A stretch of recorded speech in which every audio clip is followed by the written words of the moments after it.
Radio Noticias Web. El viernes estuvo Sergio Massa en Dolores y me quise enterar de temas que tienen que ver con la justicia y sobre los cuales Massa habla habitualmente, pero en la conferencia de prensa le pregunté ante ello y me salió respondiendo de otra cosa. Sé que lamentablemente no me pude enterar de lo que tiene que ver con la descentralización judicial, que se habla mucho como caballito de batalla en esta campaña electoral, algo que se comenzó a hacer en la provincia de Buenos Aires, de hecho, y por eso me interesaba también conversarlo con Massa, en el Partido de la Costa, esta descentralización de la justicia hizo que hubiese fiscalías descentralizadas, tanto en Pinamar, en Villa Gesell, como ahí en el Partido de la Costa, y hasta algunos juzgados de paz con una competencia más grande de la que tenían anteriormente. Es decir, esto tiene que ver con que la inmediatez de la justicia debe estar dada por las facultades que tienen cada una de las oficinas o cada una de las instancias. Es decir, los fiscales deben tener la posibilidad de poder investigar en el lugar en el que se dan los hechos, pero también deben haber jueces que puedan liberar órdenes de allanamiento en el lugar de los hechos y con el conocimiento de las causas que se están realizando. Esto es una de las necesidades que tiene la justicia para ser inmediata. Este proceso empezó en el año 2002 aproximadamente, con Felipe Solá como gobernador y con Alfredo César Mechievi como ministro de Justicia de la provincia de Buenos Aires.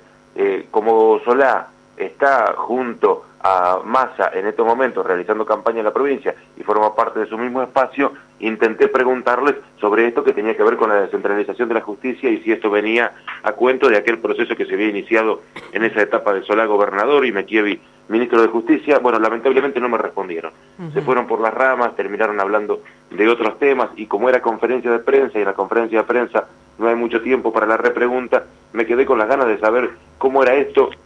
de la descentralización de la justicia, que es tan necesario, pero que además a mí me generaban algunas dudas, como por ejemplo, cómo se iba a manejar presupuestariamente,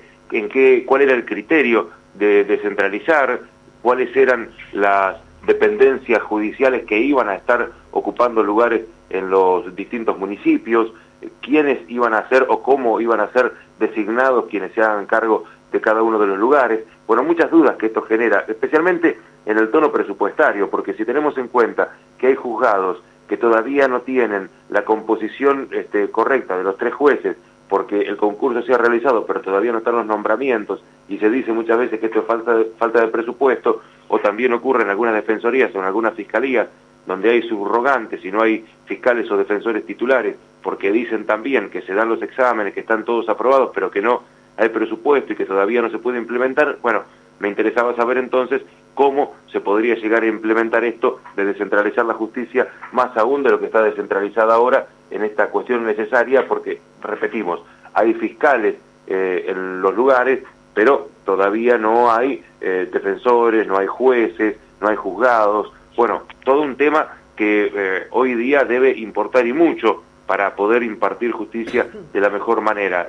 Si los delitos se cometen en un lugar determinado, por ejemplo, pasa algo en Santa Teresita y tienen que tramitar absolutamente todo desde Dolores, bueno, la inmediatez no está garantizada. En cambio, si hay un fiscal, si hay un defensor y si hay un juez que puede librar órdenes de allanamiento y que puede tener una actuación importante en la primera instancia de las causas, bueno, entonces ahí sí hay cierta garantía, entre comillas, de que la justicia se imparta de una buena manera. Por eso es interesante lo de la descentralización, pero claro, es interesante no como un parche o un discurso de campaña, sino como una cuestión que tenga cierto sentido y tenga cierto argumento. Bueno, eso es lo que yo no encontré en Massa, lamentablemente, el viernes. Le pregunté sobre esto y me terminó hablando de los impuestos que pagan los ganaderos y los campos y todo el sector rural, entonces fue muy difícil enterarme. Somos Radio Noticias Web.